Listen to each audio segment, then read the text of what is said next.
So, a client just sent you a 1099 NEC in the mail, or more likely, dumped a PDF in your inbox, and you're staring at it wondering if the IRS already knows, if you owe money right now, and whether you just accidentally became a small business. Short answer: yes, yes, and yes. The belief most new freelancers walk in with is that a 1099 is basically a W-2 with a different number on it. Same tax situation, just fill in a different box.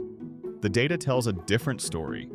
According to the IRS's most recent statistics of income data, self-employed filers pay an additional 15.3% self-employment tax on top of ordinary income tax, and the Government Accountability Office found that sole proprietors underreport income at a rate of roughly 56%, which is why 1099 workers get audit letters at rates W-2 employees basically never see. That's not a scare tactic. That's the actual gap you just stepped into. And what I want to walk through is the exact 24 hours after that first 1099 lands. What to do, in order, before anything gets expensive.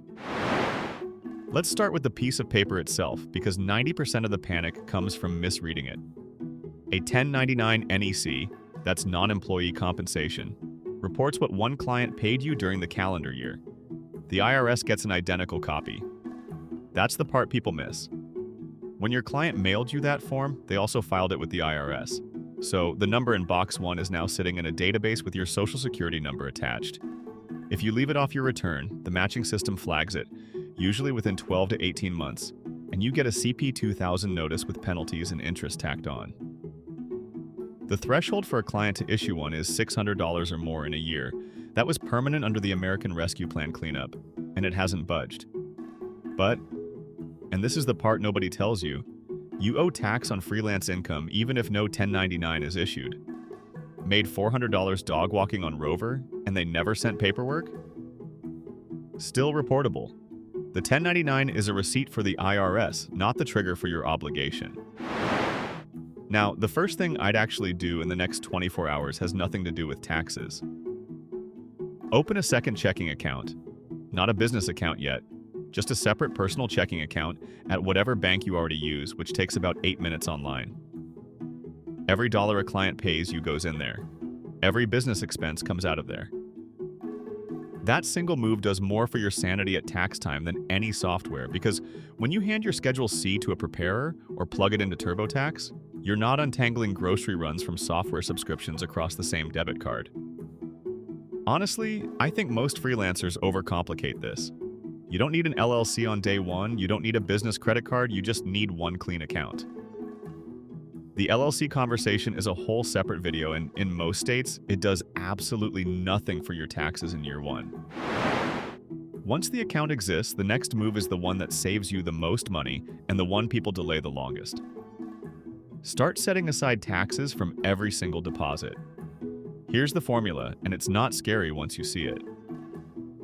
Take 25 to 30% of every payment and move it to a savings account the same day it hits. That percentage covers roughly 15.3% self-employment tax plus a federal income tax bracket in the 10 to 22% range for most new freelancers, minus the deduction you get for half of your SE tax. If you're in a state with income tax, push it to 30 or 32%. My take is 30% flat is the right default. You'd rather have a refund cushion than an April surprise. This depends on your total household income and filing status, obviously. A freelancer whose spouse earns $200,000 as a W-2 employee is in a completely different bracket than a single freelancer making $45,000. But 30% off the top into a separate high-yield savings account is the move. Do not skip this.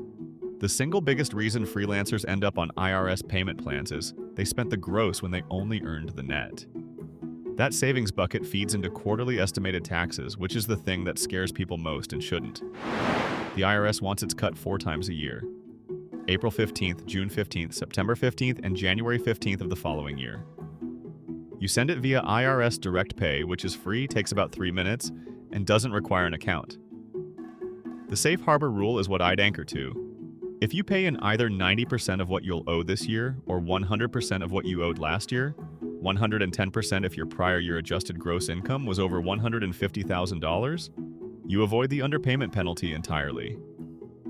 That penalty, by the way, is currently running at 8% annualized, based on the IRS's Q4 interest rate table, which is why ignoring it stings.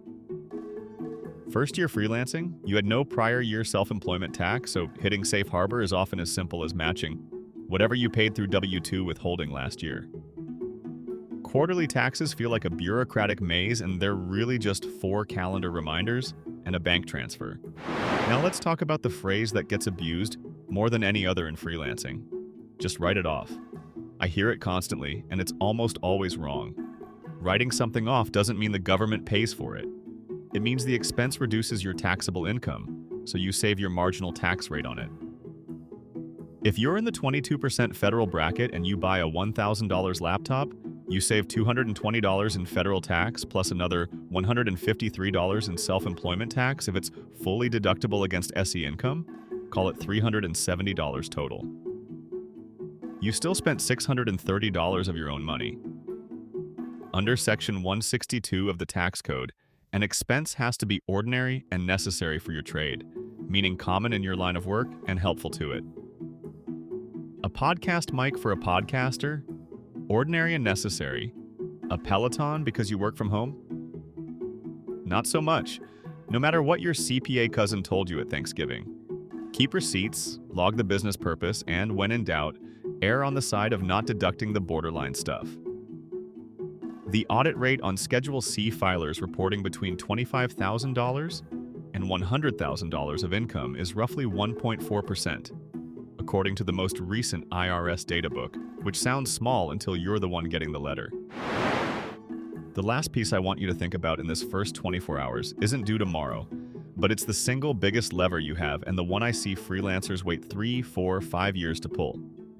Open a solo 401k, or at minimum put it on your calendar for the month you cross $20,000 in net freelance profit.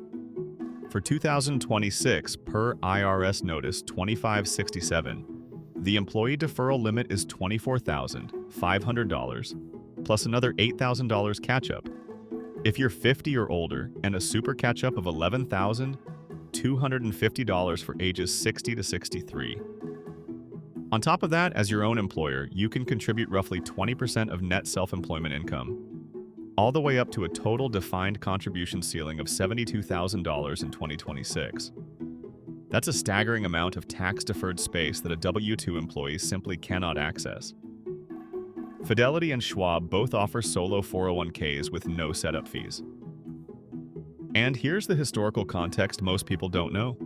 The solo 401k, as we know it, only exists because of the Economic Growth and Tax Relief Reconciliation Act of 2001, which added the employee plus employer contribution structure for one-person businesses.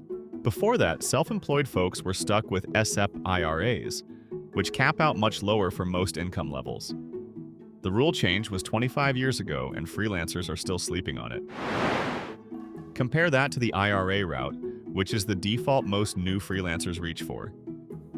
The 2026 IRA limit is $7,500, plus a $1,100 catch-up at $50. That's fine as a starter, but if you're netting $60,000 as a freelancer, a solo 401k lets you shelter maybe 5 to 7 times more than a Roth IRA in the same year. The delay is what costs you. Every year you wait is a year of tax-deferred compounding you don't get back. Your health, your income stability, and whether you have a spouse with a workplace plan, all shape which flavor, Roth or traditional, might make sense, but the account itself should exist. I'm not a licensed CPA or financial advisor. This is general education for freelancers, not personalized advice. If any of this made the fog lift a little, subscribe. I put out a new freelance money video every couple of days, and this one is the first in a Start Here playlist built specifically for people in your first year of 1099 work. If there's a specific freelance tax or retirement question you want me to break down next, drop it in the comments and I'll pull it into an upcoming video. Next up, I'm digging into something that catches a lot of freelancers off guard at tax time. How the health insurance subsidy you claimed on the ACA marketplace can quietly evaporate when your 1099 income comes in higher than you projected, and the income trap nobody warned you about. Catch you in that one.